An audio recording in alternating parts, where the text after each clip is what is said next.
Boris Johnson has seized personal control of Britain's No Deal preparations as the deadline for historic talks with the EU expires today. The move comes as government sources put the chances of negotiations failing as high as 80%, with German Chancellor Angela Merkel being blamed for the European Union's hard line. One source said that she was determined to make Britain crawl across broken glass rather than reach a compromise. Mr. Johnson's Whitehall intervention is aimed at protecting vital supplies of food and medicines after January 1. He will head a new super-committee to run alongside the existing No Deal preparation group chaired by Michael Gove.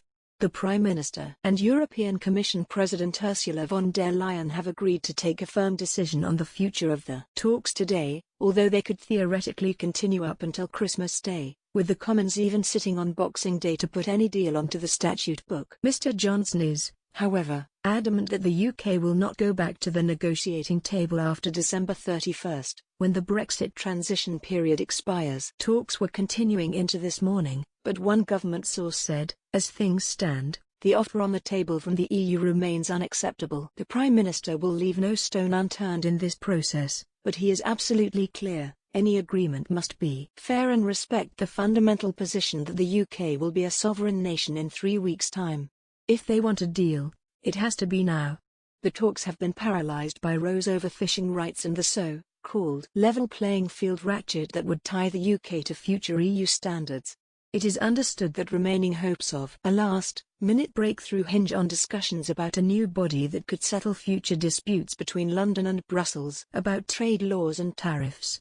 British negotiators believe a personality clash has compounded the problem because the Lutheran Mrs. Merkel does not trust the libertine Mr. Johnson. One minister involved in the negotiations said that Mr. Johnson was being strong and resolute, but claimed that Chancellor Rishi Sunak was wobbling over the economic cost of no deal and was in the sell-out camp.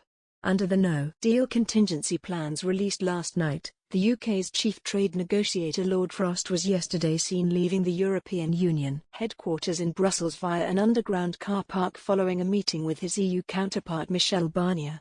The Prime Minister is being urged by Tory donors not to agree to any EU-backed extension to talks, with a number of big benefactors signalling that they would be happy with no deal.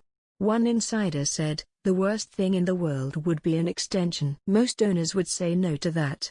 People just want to get out. They think we voted to leave the EU, and that Boris got his 80-seat majority because of leaving the EU." Internal party polling has found that 75% of Tory members oppose any extension to talks. The so-called EXO Committee on Preparations for the End of the Brexit Transition Period, chaired by Mr. Gove, has met more 200 times. With just 3 weeks to go until the end of the period, it will now be supplemented by the larger Super EXO Committee, chaired by Mr. Johnson, to finalise the planning. The Prime Minister faced criticism from his own backbenchers last night after announcing that 4 Royal Navy vessels would be dispatched to protect British waters if a trade deal cannot be agreed. Tory MP Tobias Ellwood, who chairs the Commons Defence Committee, described the threat as irresponsible, and former Conservative Party Chairman Lord Patten accused Mr. Johnson of being on a runaway train of English exceptionalism. However, Admiral Lord West, a former Chief of Naval Staff, said it was absolutely appropriate for the Navy to do as it is told by the government. The Ministry of Defence said it was prepared for a range of scenarios after December 31.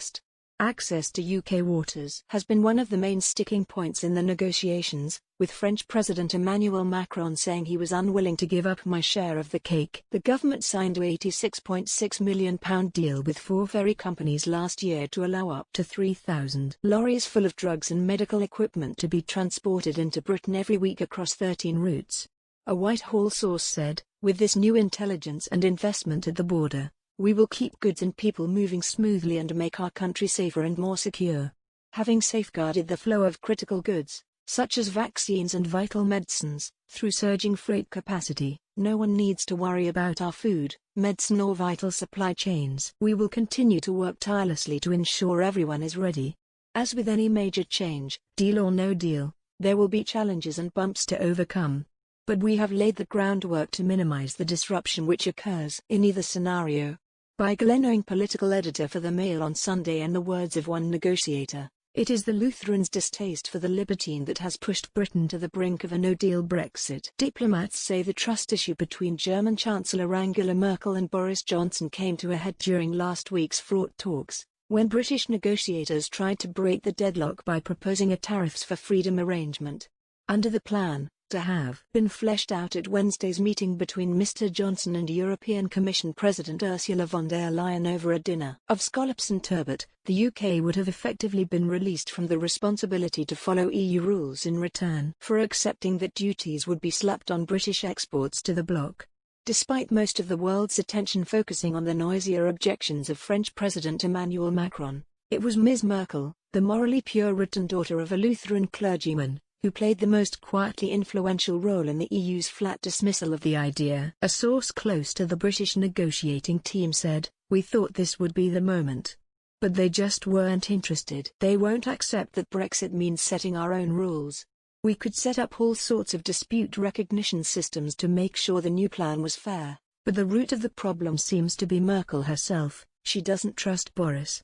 They are very different people." Ms. Merkel joined forces with Mr. Macron to stymie the British negotiations with Ms. von der Leyen, with the two leaders refusing to let Mr. Johnson enter direct negotiations with them. Under the bad cop pincer movement, Mr. Macron has also insisted on driving a hard bargain with the British, convinced that Mr. Johnson would buckle and agree to the EU's terms rather than endure the double whammy of no deal combined with the ongoing COVID crisis. But the French president appears to have underestimated the influence of the PM's Brexiteer backbenchers, who have made clear that any compromise on the basic principles of Brexit would lead to demands for a leadership contest. Number 10 officials admit to being taken aback by the inflexibility of Brussels' position, which they attribute to insecurity on the part of the EU. One said, "They are being so adamant about the need for us to stay fixed in their orbit, shackled by their rules, that it must mean they fear the UK becoming a nimble, low-tax, low-regulation Singapore-style economy on their doorstep, one which would be far more attractive to business." The symbolism of a post-Brexit Britain beating the EU to become the first Western country to approve and release the Pfizer vaccine last week was not lost on the negotiating teams. The French and Germans were also bolstered by the Dutch and Belgian governments, which said they didn't want a trade deal to be rushed through without binding review clauses and legal scrutiny. As the mood in the UK camp turned increasingly bleak, estimates of the chances of no deal moved from 50,50 to closer to 80% by last night. Throughout the process, Cabinet Office Minister Michael Gove, a former journalist at The Times, has been scribbling the most doomsday-ish headlines he could envisage at the end of talks. One of his most alarming foresaw a new Battle of Trafalgar if a no-deal outcome led to clashes with the French over access to British waters for their fishing fleets.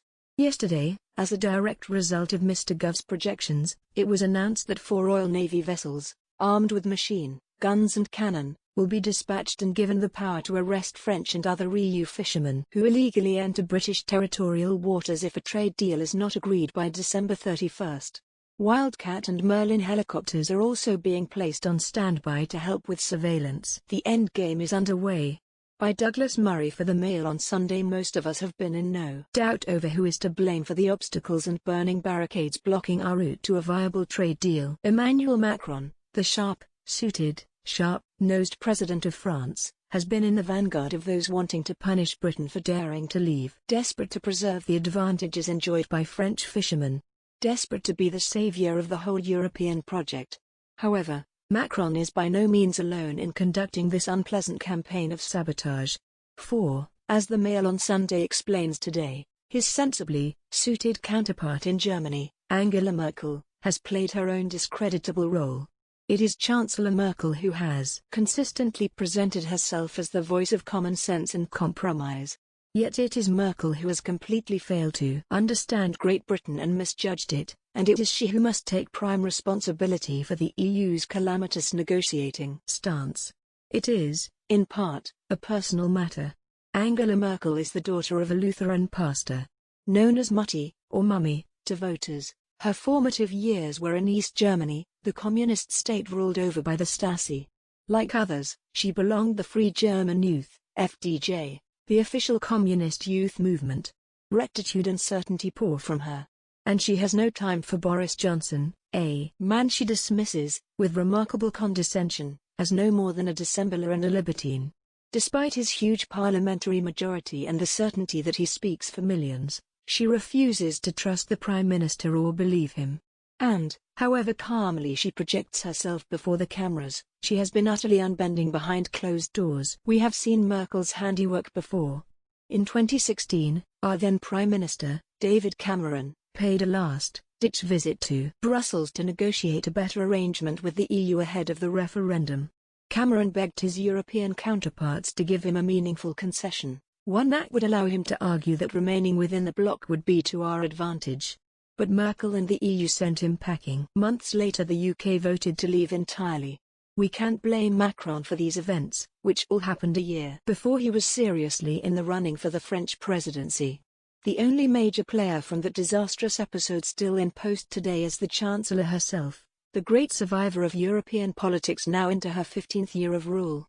Then, as now, Merkel had a reputation for hard-headed efficiency. But, while it is true she helped guide the continent through the Eurozone crisis, she did so with an authoritarian rigidity which still sees her loathed in much of southern Europe. Despite its vast trade profits, Germany refused to bail out the feckless Mediterranean neighbors who had been stupid enough to buy its products. Then, in 2015, it was Merkel who made the calamitous decision to open the borders of Europe.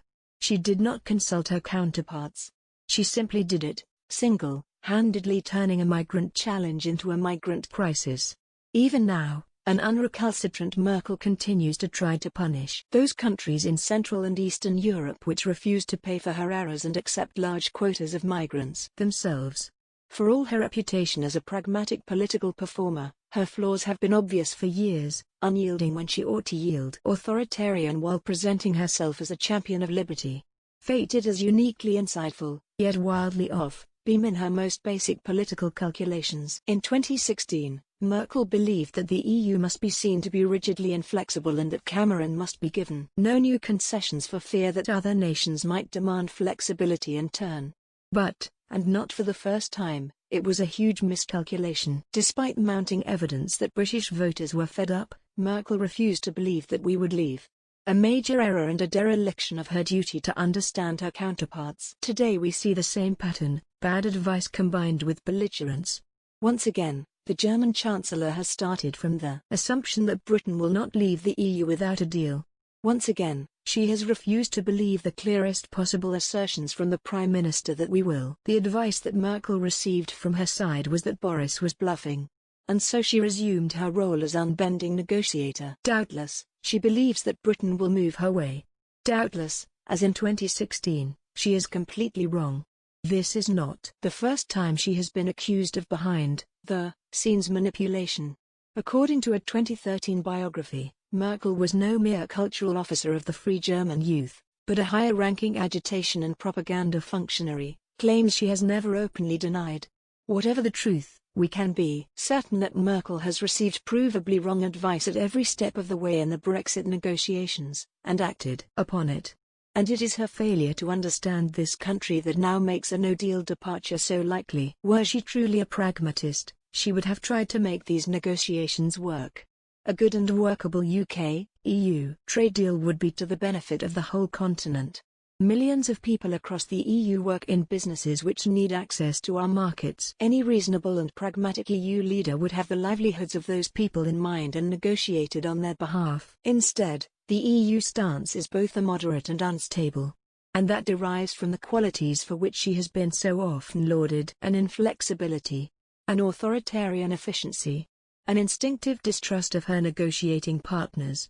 Push them and they will crumble, is the advice she has been doling out to the EU leaders. And they have pushed. But there is no evidence that we will crumble. What has crumbled is the reputation of the Chancellor as the fair-minded pragmatist. She is no such thing. Mutti is an ideologue who destroys the very things she is meant to be protecting. Buying cars made in the UK will avoid any import taxes, and help support a vital industry which employs 180,000 workers. Your Sunday roast is about to become a lot cheaper if you buy lamb, as a surplus of quality British meat will likely flood the market. We produce more lamb than we consume, But punitive EU tariffs mean that farmers will face export taxes of up to 40%. Holidaying in the UK next year is likely to be cheaper and less hassle than going abroad. You may need extra insurance and driving documents in the EU. Plus you'll be helping a homegrown travel industry battered by the pandemic. With no level playing field agreement, Britain will be able to ditch EU rules, such as the one that limits the power of vacuum cleaners to 900 watts. So if the UK repeals such red tape, you'll be able to send a message to Brussels about their regulations by buying a model up to the old 1600-watt limit. If Brussels' intransigence leaves us without a UK-EU trade deal, we can reward those countries that do want to do business with us. Our new trade deal with Japan will make goods such as bluefin tuna, Kobe beef and udon noodles cheaper here, while 99% of UK exports will benefit from tariff-free trade, too. We also have a favourable trade deal with Canada. Dozens of fish species live in UK waters, but unadventurous diners tend to eat just salmon, tuna and cod, most of which is imported from abroad. By eating more mussels, mackerel, sardines and pollock, UK consumers could provide a massive boost to the nation's fishing industry, which employs 12,000 people. A no-deal Brexit could allow British boats to catch more fish in UK waters, too, leading to cheaper prices. That might be economically impossible for many, but it's a good time to invest in UK property as record low interest rates are likely to continue because of the economic uncertainty caused by Brexit. The market is currently booming, but you have to be prepared to weather its ups and downs, as house prices are expected to fall next year before staging a recovery later in 2022. No-deal tariffs could hike the price of French cheese by 40%, but that's the perfect opportunity to try British alternatives, such as Somerset Brie and Camembert, Baron Bigot cheese from Suffolk, Stinking Bishop from Gloucestershire, or good old cheddar or Stilton. English wines have a fast, growing reputation, picking up awards in record numbers thanks to producers such as Roebuck Estates in West Sussex and Simpsons in Kent. Foreign alcohol could face import tariffs of 18%, making UK booze even more appealing. British-made fashion could undergo a renaissance in the event of no deal, which could mean the prices of EU imports rising 12% thanks to tariffs. Buying British would also cut carbon emissions from transport, already cited as a big concern among customers.